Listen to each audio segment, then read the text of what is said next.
तो ये pressure tactics है।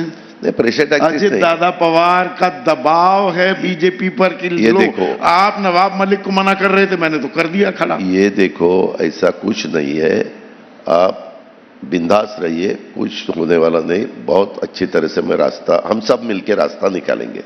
आप रास्ता निकालेंगे? नहीं, बीजेपी हो या आरएसएस की जी, दाऊद इब्राहिम के साथ उनके तो कुछ रिश्ते मैंने कहा हैं। ना, हम रास्ता निकालेंगे। ईडी ने आप 2-3 गिरफ्तारी की दिन थी। इसके बारे में सवाल पूछने का आपको मौका मिला है। विड्रॉल जब 3 बजे खत्म होगा, जो दिन विड्रॉल का है वो खत्म होगा, तब आपको ये सवाल पूछने का कोई कारण नहीं रहेगा। ऐसा रास्ता हम निकालेंगे। रास्ता निकालने के मतलब नवाब मलिक वापस ले लेंगे नामांकन? अभी कैसे पत्ते खोलूं? तब अभी नहीं। तो इसीलिए तो ये देखिए, ये दबाव क्या इसलिए भी बन रहा है अजीत दादा कि वो बटेंगे तो कटेंगे। आजकल ये 3 शब्द इनकी गूंज पूरे भारत में सुनाई दे रही है, और हिंदू समाज नहीं बटना चाहिए, जबकि आपकी विचारधारा कहती है देश नहीं बटना चाहिए, हिंदू और मुसलमान नहीं बटना चाहिए। इसको लेकर कुछ आमना सामना हो रहा है क्या अजित दादा और बीजेपी का? ऐसा कुछ नहीं है, आप फिक्र मत करो। अभी हमारे महाराष्ट्र में शिव फुले अम्बेडकर की विचारधारा बहुत लोगों के मन में रुची है, और ये सब होते हुए हम उसमें से रास्ता जरूर निकालेंगे। बिल्कुल रास्ता निकलेगा, मैं आपको भरोसा देता हूं। ये बटेंगे तो कटेंगे, आप इससे सहज हैं, कंफर्टेबल हैं इस तरह की भाषा से? आप देखो, आप महाराष्ट्र में, आप ज्यादा करके दिल्ली में ये सब देखते हैं, मीडिया का काम देखते हैं। महाराष्ट्र के लोगों को मेरा स्वभाव मालूम है। मैं ऐसा आदमी नहीं हूं, मैं स्ट्रेट फॉरवर्ड आदमी हूं।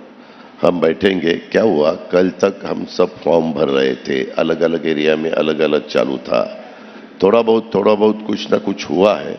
लेकिन हमें तीनों को मालूम है, एकनाथ जी शिंदे को, देवेंद्र जी को, मुझे और हमारे साथियों को, कि इसमें से अपने को रास्ता निकालना ही पड़ेगा। एक एक सीट इंपॉर्टेंट है, और हम बैठकर शायद आज ही बैठेंगे रात को, और उसके बारे में चर्चा करेंगे, क्या है, क्या सही है, क्या ठीक नहीं लगता, और उसमें से क्या करना चाहिए, किसको विड्रॉल करना चाहिए, उसी हिसाब से हम आगे जाएंगे। उसी हिसाब से आगे जाएंगे। क्या आप ही का ये दबाव था कि जो मदरसों में शिक्षक हैं 6,000 से 16,000, 8,000 से 18,000, वो सरकार कर रही है, जिसकी अगुवाई दरअसल बीजेपी कर रही है, और बीजेपी मदरसों को लेकर जो उनका रुख उत्तराखंड या उत्तर प्रदेश या असम में है वो जग जाहिर है, वहां पर कुछ और बोल रहे हैं। ये अजित दादा पवार का दबाव था कि सबको साथ लेकर चलना पड़ेगा, सबकी बात करनी होगी। ऐसा नहीं है। जब आपको 2-3 पार्टियों का गवर्नमेंट चलाना पड़ता है, जैसे पहले दफा हमने उद्धव जी, मैं और कांग्रेस, हमने सबने मिलके तब का गवर्नमेंट चलाया 2.5 साल।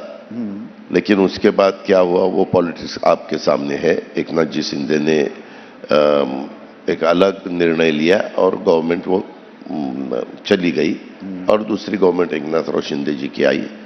तब भी उद्धव जी के गवर्नमेंट में भी हमें तीनों को मिलके ही डिसीजन लेना पड़ता था, और अभी भी हम तीनों मिलके ही डिसीजन लेते हैं। जिसमें किसी का विरोध रहता है तो वो सब्जेक्ट हम बाजू रखते हैं, जिसका और तीनों की सम्मति हो जाती है, तब वो डिसीजन लेके हम आगे चले जाते हैं। डिसीजन काफी तेजी से भी ले रहे हैं। आचार संहिता लागू होने से पहले, चुनावों की घोषणा होने से पहले 10 दिनों में 1200 से ऊपर फैसले ले लिए आपने। तो क्या इतना फास्ट काम किया तो बोलते कितना जल्दी लेते हैं, नहीं काम किया तो कितना देर लगाते हैं, ऐसा कैसा चलता है? हम जल्दी डिसीजन लेने वाले ही लोग हैं। हमें लगा गवर्नमेंट हमारा था, पूरी मेजॉरिटी थी, हम ले सकते थे, हमें वो अधिकार था, इसलिए हमने लिया। नहीं, पूरे घोड़े खोल दिए ना, वो पूरी एक सेल लगा दी, सारी रेवड़ियां बांट दी, और लाडली बहना का क्रेडिट भी आप लेते दिखाई दे रहे हैं। लाडली बहना कितना बड़ा फैक्टर होने वाला है अजीत दादा? आप 20 तारीख को वोटिंग होगा और 23 को रिजल्ट लगेगा, तो आपको पता चलेगा कि लाडली बहना ने क्या किया। अभी मैं मेरी लाडली बहना को क्यों ओपन करूं? उनके अजित दादा कभी मार्केटिंग नहीं करते थे अपनी, अब आप मार्केटिंग भी करने लगे, अपने आप को बेचने भी लगे लोगों के सामने, थोड़ा पोस्टर्स में थोड़ा रंगों का इस्तेमाल, गुलाबी रंग भी काफी इस्तेमाल हो रहा है। तो क्या ठीक नहीं लगा? मुझे तो अच्छा लग रहा है। ये बदलाव कैसे आया? बदलाव मैंने कहा ना, जिम्मेवारी आने के जब किसी के ऊपर जिम्मेवारी आती है तो बदलाव करना ही पड़ता है। किया, बदलाव अच्छा है। मुझे लगता है आपको जिस ढंग से पूछ रहे हैं इसीलिए लोगों को भी ठीक लग रहा है, तो अच्छा है।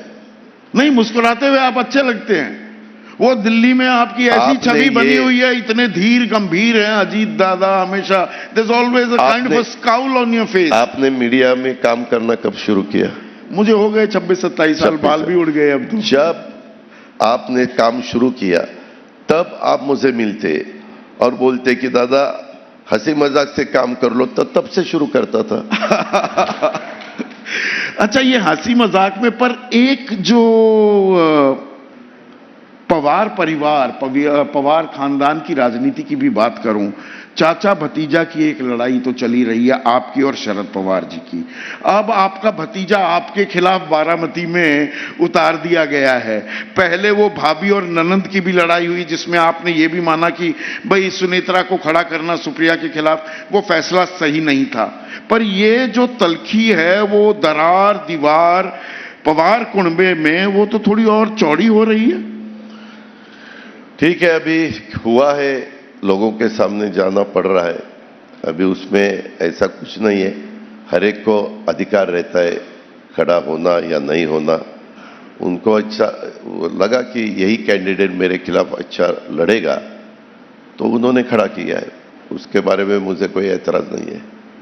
नहीं, आपने जब सुनेत्रा को सुप्रिया के सामने खड़ा किया वो मेरी गलती थी, और अब वो भी मतलब वो भी हाथ आगे बढ़ाने को तैयार नहीं। उसके बारे में मेरे बारामती के वोटर सोचेंगे।